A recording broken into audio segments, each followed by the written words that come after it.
Hello students, तो आज हम देख रहे हैं इंडोप्लाज्मिक रेटिकुलम। और इंडोप्लाज्मिक रेटिकुलम का जो भी स्ट्रक्चर्स है, उसके कुछ फंक्शंस है और वो प्रेजेंट्स कहाँ पे, लोकेटेड कहाँ पे, वो ये सब की सब हम डिटेल में आज बात करेंगे। तो पहले हेडिंग डाल लेते हैं, endoplasmic reticulum. Okay, endoplasmic reticulum. अब इस इंडोप्लाज्मिक रेटिकुलम इन शॉर्ट कहते ER, इंडोप्लाज्मिक रेटिकुलम, इसे क्या कहते हैं इन शॉर्ट ER। अब जो भी इंडोप्लाज्मिक रेटिकुलम से इसे फर्स्ट डिस्कवर जो भी साइंटिस्ट ने किया था वो था porter. The first discover by या रिपोर्टेड बाय हम उसे कह सकते हैं, तो ये किया था पोर्टर एंड थॉमसन ने।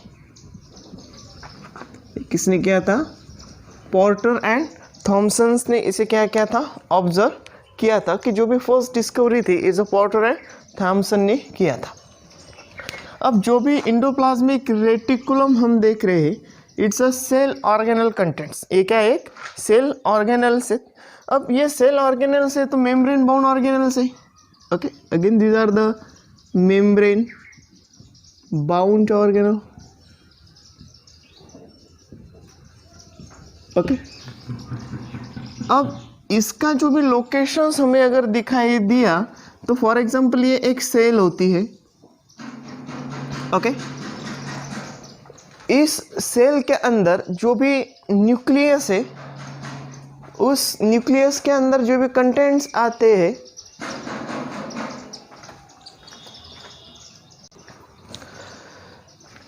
तो ये मेम्ब्रेन बाउंड ऑर्गेनल ही है। ओके, अब इस मेम्ब्रेन बाउंड ऑर्गेनल में अगर ये एक सेल का स्ट्रक्चर है in animal cell conditions, okay, eukaryotic condition, तो इसके अंदर सबसे लार्जेस्ट वन ऑर्गेनल्स होता है न्यूक्लियस। सबसे लार्जेस्ट वन ऑर्गेनल कौन सा होता है? न्यूक्लियस का स्ट्रक्चर्स होता है। तो ये सबके सब सेल के अंदर प्रेजेंट्स होती है। अब देखना यह है कि ये जो भी न्यूक्लियस का ये स्ट्रक्चर्स है, तो इस न्यूक्लियस स्ट्रक्चर के आउटसाइड्स में ये देखने वाले हैं कि स्ट्रक्चर किस तरह से होते हैं, कैसा होता है। तो इसका जो भी लेयर प्रेजेंट्स है, इस लेयर के अंदर छोटे छोटे प्रेजेंट्स होते हैं, pore presents. These are the nucleopore structures. ये प्रेजेंट्स क्या होते हैं? न्यूक्लियोपोर प्रेजेंट्स होते हैं। It's a न्यूक्लियोपोर। ओके, अब इस न्यूक्लियस को डबल मेम्ब्रेन कहा हमने, और इससे कंटिन्यूस होता है इंडोप्लाज्मिक रेटिकुलम। इसको कंटिन्यूस कौन सा होता है? Endoplasmic reticulum. मतलब इसके साथ ही कंटिन्यूस जो भी होता है, इसे कहते हैं हम इंडोप्लाज्मिक रेटिकुलम। तो ये इस तरह का जो है इंडोप्लाज्मिक रेटिकुलम होता है। ये तो हमने ये दो सिस्टर्नी में निकाल लिया। इसके अलावा इसका स्ट्रक्चर्स जो भी एक्चुअली अगर देखा जाए, तो इस तरह का ट्यूबुल फॉर्मेशंस होकर ये दूसरी जगह पर इस तरह से फॉर्मेशंस होगा, फिर से कुछ इस तरह से अगर डेवलप हो रहा है, इस तरह से ये फॉर्मेशंस होता है इंडोप्लाज्मिक रेटिकुलम। अब इस इंडोप्लाज्मिक रेटिकुलम का हमने लोकेशंस पहले ही देख लिया कि ये प्रेजेंट्स कहाँ पे? न्यूक्लियस के जस्ट साइड पे प्रेजेंट्स होता है इंडोप्लाज्मिक रेटिकुलम। अब इंडोप्लाज्मिक रेटिकुलम के साथ हम देखेंगे कि जो भी membranes like structures is a network membrane. जो भी एक बहुत बड़ा मेम्ब्रेन, मैक्सिमम सेल के अंदर अगर 50% उसका जो भी सरफेस एरिया है वो फैला हुआ है। अब इसके अंदर जो भी ये पूरा का पूरा कंटेंट्स क्या है? साइटोप्लाज्म्स के अंदर ये प्रेजेंट्स है, न्यूक्लियस के साइड्स में ये प्रेजेंट्स है। अब इसके अंदर पाए जाते हैं दो कंडीशंस। इसके अंदर पाए जाते हैं दो कंडीशंस पाए जाते हैं। एक पाया जाता है स्मूथ इंडोप्लाज्मिक रेटिकुलम और एक पाया जाता है रफ इंडोप्लाज्मिक रेटिकुलम। अब इसके बारे में हम थोड़ा सा देख लेंगे कि इंडोप्लाज्मिक रेटिकुलम शॉर्ट में लिख लेंगे। There are two types. Okay, there are two types condition. First one it's a smooth, okay, endoplasmic reticulum, and second one आएगी rough endoplasmic reticulum. Okay, in short में हमने स्मूथ एंडोप्लाज्मिक रेटिकुलम इसे इस तरह से लिखा जाता है SER, और स्मूथ एंडोप्लाज्मिक रेटिकुलम इसे शॉर्ट फॉर्म में लिखा जाता है। अब इसे स्मूथ ही क्यों कहना और रफ ही क्यों कहना, इसके बारे में हम थोड़ा सा देख लेंगे कि जो भी स्मूथ एंडोप्लाज्मिक रेटिकुलम है या रफ एंडोप्लाज्मिक रेटिकुलम है, इसमें थोड़ा सा 2-4 डिफरेंस देख लेंगे हम। ओके, पहले तो ये देखना है कि स्मूथ एंडोप्लाज्मिक रेटिकुलम प्रेजेंट्स का है किसके नज़दीक है, वो न्यूक्लियर मेम्ब्रेन के पास। न्यूक्लियर मेम्ब्रेन इसे क्या है, अटैच है। ये आउटसाइड है, इसे ये तो लिखने से तो अच्छा है कि लैमिनल्स भी इसे कह सकते हैं कि extra laminals and insides laminals, these are the laminal portions या luminals portion, and these are the outside, so these are the known as extra laminal structures. Laminals क्यों कहा, because these are the inner side structures inside, okay, inside of ear, और ये आता है outside of year. देख लो, अब इसके ऊपर जहां जहां पे भी राइबोसोम प्रेजेंट है, यहाँ पे क्या प्रेजेंट है, फिर छोटे छोटे राइबोसोम प्रेजेंट, सॉरी यहाँ पे नहीं हो गए, तो ये रफ एंडोप्लाज्मिक रेटिकुलम के ऊपर हो गए राइबोसोम प्रेजेंट्स। ओके, ये क्या है, छोटे छोटे राइबोसोम प्रेजेंट्स है। अब देखना है कि जहाँ पे भी राइबोसोम प्रेजेंट्स है, ये क्या है, राइबोसोम प्रेजेंट्स है, तो इस पोर्शंस को हम कहेंगे कि रफ एंडोप्लाज्मिक रेटिकुलम, और जहाँ पे भी राइबोसोम्स एब्सेंट है या फ्री फॉर्म में अगर प्रेजेंट्स है तो उसे कहेंगे हम स्मूथ एंडोप्लाज्मिक रेटिकुलम। ये आपको समझ में आया होगा कि स्मूथ एंडोप्लाज्मिक रेटिकुलम किसे कहा हमने, कि जिस पर राइबोसोम एब्सेंट है, और रफ एंडोप्लाज्मिक किसे कहा कि जिस पर राइबोसोम प्रेजेंट है। यहाँ तक आपको याद रह जाएगा कि लैमिनल्स मीन्स द राइबोसोम एब्सेंट लिख सकते, और या इसके अलावा नॉट अटैच राइबोसोम,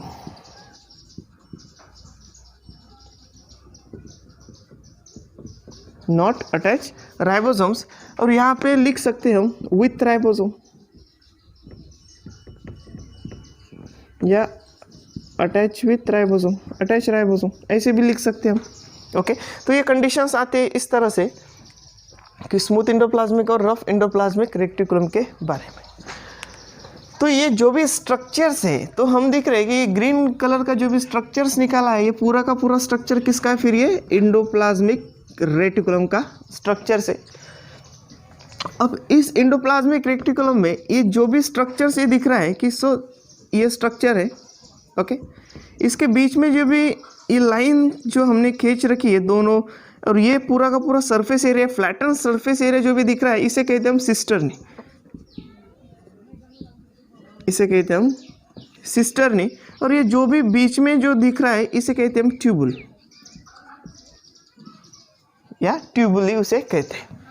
तो इस ट्यूबुली का काम क्या है, दो सिस्टर्नी को जोड़ना, और सिस्टर्नी का काम क्या है कि जो भी फ्लैटन सरफेस एरिया है, ये फ्लैटन सरफेस एरिया इसलिए बड़ा होता है क्योंकि इसके ऊपर प्रेजेंट्स होते हैं राइबोसोम्स। इसे रफ एंडोप्लाज्मिक रेटिकुलम इस तरह से कहा क्योंकि इसके ऊपर प्रेजेंट्स राइबोसोम्स है, so these are the rough area. Okay, जिसके ऊपर राइबोसोम प्रेजेंट्स नहीं, वो स्मूथ एरिया होगा, और इसीलिए उसे हमने स्मूथ एंडोप्लाज्मिक रेटिकुलम कहा है। तो ये बात तो स्ट्रक्चरली हो गई इसके बारे में। अब थोड़ा सा स्ट्रक्चर के अलावा कुछ फंक्शंस, कुछ एक्सेप्शंस उसके बारे में देखेंगे कि रफ एंडोप्लाज्मिक रेटिकुलम का काम क्या है और स्मूथ एंडोप्लाज्मिक रेटिकुलम का काम क्या होता है। ये तो हमने थोड़ा सा डायग्रामेटिक रिप्रेजेंटेशंस देख लिया कि किस तरह से कहाँ पे प्रेजेंट्स राइबोसोम्स और एंडोप्लाज्मिक रेटिकुलम के दो पार्ट्स किस तरह से प्रेजेंट्स होते हैं। अब देखना ये है कि जो भी फंक्शंस है उसके बारे में देखेंगे, लेकिन एंडोप्लाज्मिक रेटिकुलम के कुछ एक्सेप्शंस हैं, कुछ एक्सेप्शंस होते हैं। अब एंडोप्लाज्मिक रेटिकुलम तो ऑल ओवर कहाँ पे प्रेजेंट्स रहेगा, यूकैरियोटिक सेल में, यूकैरियोटिक सेल में क्या रहेगा, प्रेजेंट्स रहेगा। लेकिन इसमें भी कुछ क्या होते हैं, एक्सेप्शंस होते हैं। फॉर एग्जांपल हम देखेंगे कि एक्सेप्शंस ये प्रेजेंट्स ये एब्सेंट होता है, आरबीसी रेड ब्लड सेल, ये क्या होता है यहाँ पे अब्सेंट होता है। लेकिन ये आरबीसी कैसी होनी चाहिए, मैच्योर होनी चाहिए। इस मैच्योर आरबीसी के अंदर जो भी एंडोप्लाज्मिक रेटिकुलम है वो क्या होता है, अब्सेंट होता है। इसके अलावा जो भी ओवा होता है इसके अंदर में भी एंडोप्लाज्मिक रेटिकुलम क्या होता है, अब्सेंट होता है। इन यूकैरियोटिक सेल हम देखते हैं कि ये तो एक्सेप्शंस आपको याद रखना ही होगा, क्योंकि कभी कभी एग्जाम्पल या क्वेश्चंस इसके अंदर आने के चांसेस होते हैं। अब यूकैरियोटिक सेल्स में अपना ये एंडोप्लाज्मिक रेटिकुलम 50% जो भी अपना सरफेस एरिया वो कंज्यूम करने का तो काम करता है, क्योंकि बड़ा साइज में भी वो होता है। अब इसके बाद में हम देखेंगे कि जो भी स्मूथ एंडोप्लाज्मिक रेटिकुलम का फंक्शंस देखेंगे। स्मूथ एंडोप्लाज्मिक रेटिकुलम, अब स्मूथ एंडोप्लाज्मिक रेटिकुलम ये कंटिन्यूअस एंडोप्लाज्मिक कंटिन्यूअस मेम्ब्रेन किसके, ये न्यूक्लियस के। पहले तो ये याद रखना है अपने को, it's a continuous to the nuclear membrane, okay, it's a membrane of nucleus membrane. इसके बाद में देखना है कि इसके जो भी हेल्प है, it's synthesis parts for the lipid, ये इंपॉर्टेंट फंक्शंस है, कभी कभी पूछा नहीं जाएगा, पूछा ही जाता है, सॉरी। इसका जो भी स्मूथ एंडोप्लाज्मिक रेटिकुलम का फंक्शंस क्या है, help synthesis of lipid. Lipid synthesis का काम कौन करता है, फिर स्मूथ एंडोप्लाज्मिक रेटिकुलम। तो ये सिंथेसिस क्या करेगा, फिर यहाँ पे लिपिड करता है, ओके, ये क्या करता है, सिंथेसिस यहाँ पे लिपिड्स कर सकता है। इसके अलावा डिटॉक्सिफिकेशंस करता है, डिटॉक्सिफिकेशन, ओके।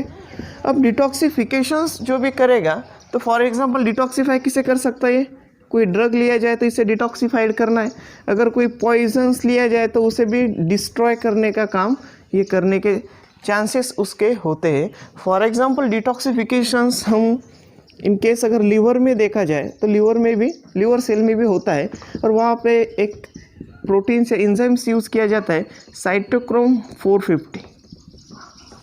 बहुत इंपॉर्टेंट से इसमें क्वेश्चंस पूछा ही जाता है कि साइटोक्रोम 450 जो भी एंजाइम्स है, उसे प्रोटीन कह सकते हैं हम, कि ये क्या कर सकता है कि डिटॉक्सिफाई करने का काम करता है। मतलब जो भी ऑक्सीडेटिव कंडीशंस आती है, अगर उसे डिस्ट्रॉय करना है तो वो करता है साइटोक्रोम 450, ओके। तो ये आपको याद रहना चाहिए, क्योंकि इस पे क्वेश्चंस आना ही आना है। लिवर सेल में प्रेजेंट होता है cytochrome 450, it's help parts for the lipid, क्योंकि स्मूथ एंडोप्लाज्मिक रेटिकुलम के ऊपर अगर क्वेश्चन पूछा जाए तो उसके फंक्शंस पे ही क्वेश्चन पूछे जाते हैं। इसके अलावा ये स्टोरेज करता है कैल्शियम आयन का। ये स्टोरेज किसका कर सकता है, कैल्शियम आयन का। ये क्या करता है, स्टोरेज करने का काम करता है, ओके, कैल्शियम आयन का। और इसका जो भी यूनिट्स होता है, again these are the sarcoplasmic reticulum.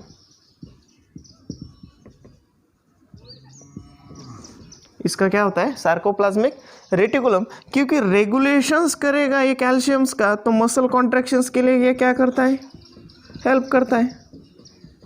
ये क्या करेगा, मसल कॉन्ट्रैक्शंस के लिए क्या करता है, ये हेल्प करेगा। और स्मूथ एंडोप्लाज्मिक रेटिकुलम के अंदर जो भी यूनिट्स हमने बताया कि ये जो यूनिट तो मसल का है, सार्कोप्लाज्मिक रेटिकुलम, लेकिन मसल कॉन्ट्रैक्शंस अगर करना है, उसका रेगुलेशंस अगर करना है, तो उसके लिए इंपॉर्टेंट कौन सी चीज़ होती है, फिर स्मूथ एंडोप्लाज्मिक रेटिकुलम। तो स्मूथ एंडोप्लाज्मिक रेटिकुलम का सबसे इंपॉर्टेंट फंक्शंस होता है लिपिड सिंथेसिस करना। इसके अलावा डिटॉक्सिफिकेशंस करना किसका करेगा, ड्रग का करेगा या पॉइजन का करेगा। इन एग्जांपल लिवर सेल में अगर देखा तो साइटोक्रोम 450 एंजाइम्स होता है। इसके अलावा स्टोरेज ऑफ कैल्शियम्स अगर करता है, कैल्शियम आयन अगर करता है, तो सार्कोप्लाज्मिक रेटिकुलम जो भी मसल कॉन्ट्रैक्शंस के लिए यूनिट काम आता है, कि जो भी मसल कॉन्ट्रैक्शंस के लिए कैल्शियम सबसे इंपॉर्टेंट चीज़ होती है। इसके अलावा कुछ स्टेरॉइड सिंथेसिस भी करता है, स्टेरॉइड सिंथेसिस। इस क्या काम करता है, स्टेरॉइड सिंथेसिस। स्टेरॉइड सिंथेसिस करता है तो फॉर एग्जांपल एड्रेनल ग्लैंड या कुछ टेस्टिस के भी स्टेरॉइड हो सकते हैं, या कुछ ओवरी इसके भी कुछ स्टेरॉइड्स हो सकते हैं कि जो सिंथेसिस करने का काम कौन करता है, स्मूथ एंडोप्लाज्मिक रेटिकुलम। तो आपको 4 ही फंक्शंस याद रखना है और इसमें से आपको स्टेटमेंट वाइज क्वेश्चंस में भी पूछा जाता है कि for example smooth endoplasmic reticulum, ये अपने को याद रखना कि ये कंटिन्यूस है न्यूक्लियस मेम्ब्रेन के लिए। यहाँ पे हमने लिखा है कि smooth endoplasmic reticulum is continuous with the nucleus. Okay, ये किसके लिए कंटिन्यूस है? न्यूक्लियस के लिए। अब इसका हेल्प क्या क्या है, ये फंक्शंस क्या करते हैं? सबसे इंपॉर्टेंट फंक्शन है it help synthesis of the lipid. किसको करता है? Synthesis of the lipid. उसके बाद में देखना है कि डिटॉक्सिफिकेशंस करता है किसको? ड्रग या पॉइजन को। और ये लीवर में भी एग्जांपल दे रखा है कि साइटोक्रोम 450 वो एंजाइम से या प्रोटीन से उसे और डिटॉक्सिफिकेशंस करने में ये एंजाइम्स काम आता है। स्टोरेज ऑफ द कैल्शियम्स, ये रेगुलेशंस करता है मसल कॉन्ट्रैक्शंस के लिए। मतलब smooth endoplasmic reticulum it help the muscle contractions as well as it's help the regulations of the calcium ion. Smooth endoplasmic reticulum, again these are the synthesis parts for the steroid synthesis like adrenal glands, testes as well as ovaries। तो ये condition उसके अंदर आनी चाहिए। अब ये हुई smooth endoplasmic reticulum के बारे में। अब देखते हैं कि रफ एंडोप्लाज्मिक रेटिकुलम, अब इसका ही तो फंक्शंस एकदम स्मॉल है। स्मूथ एंडोप्लाज्मिक रेटिकुलम के बारे में ज़्यादातर क्वेश्चंस अब तक पूछे गए। तो रफ एंडोप्लाज्मिक रेटिकुलम के अंदर जो भी पहले इसके बारे में आता है कि present ribosomes, present on ribosome, इसके ऊपर प्रेजेंट्स क्या होते हैं? राइबोसोम्स प्रेजेंट्स होते हैं, इसीलिए इसे क्या कहा हमने? रफ एंडोप्लाज्मिक रेटिकुलम कहा है। इसका सबसे इम्पोर्टेंट से फंक्शंस की जो करता है प्रोटीन सिंथेसिस, प्रोटीन सिंथेसिस का ये काम करता है। अब प्रोटीन सिंथेसिस करता है तो फॉर एग्जांपल पैंक्रेटिक सेल से, ये क्या है? पैंक्रेटिक सेल से। तो पैंक्रेटिक सेल्स भी प्रोटीन सिंथेसिस करेगा। तो पैंक्रेटिक सेल सिंथेसिस क्या करता है? Insulin protein. ओके, ये क्या सिंथेसिस करता है? Insulin proteins. अगर ये प्रोटीन सिंथेसिस कर रहा है, कुछ सीक्रेट कर रहा है, तो इसे क्या कहा हमने? ये प्रोटीन्स को क्या कह सकते हैं हम? Secretory protein. यही तो फंक्शंस इंपॉर्टेंट है। जो भी रफ एंडोप्लाज्मिक रेटिकुलम के बारे में अगर पूछा जाए तो ये सीक्रेटरी प्रोटीन सिंथेसिस करने का काम करता है, ये सीक्रेट करने का काम करता है। आफ्टर, अब एक याद रखना है कि एक बार अगर सेक्रेटरी प्रोटीन सिंथेसिस हो जाए, मतलब इसके ऊपर जो भी राइबोसोम्स के फॉर्मेशंस के बाद में अगर ये प्रोटीन सिंथेसिस हो जाए तो इसे क्या कह सकते हैं हम? Secretory protein. इसे क्या कह सकते हैं हम? सीक्रेटरी प्रोटीन, इसे कहा हमने। ओके, तो ये सीक्रेटरी प्रोटीन्स आगे जाकर क्या होने वाला है? रैप होने वाला है, क्योंकि इसे कहाँ ना कहाँ तो पहुँचाना पड़ेगा। तो इसे किया जाता है रैप। इसे क्या किया जाता है? Wrap with vesicle. कहाँ किया जाएगा उसको? वेसिकल के अंदर प्रोटीन को डाल दिया जाएगा।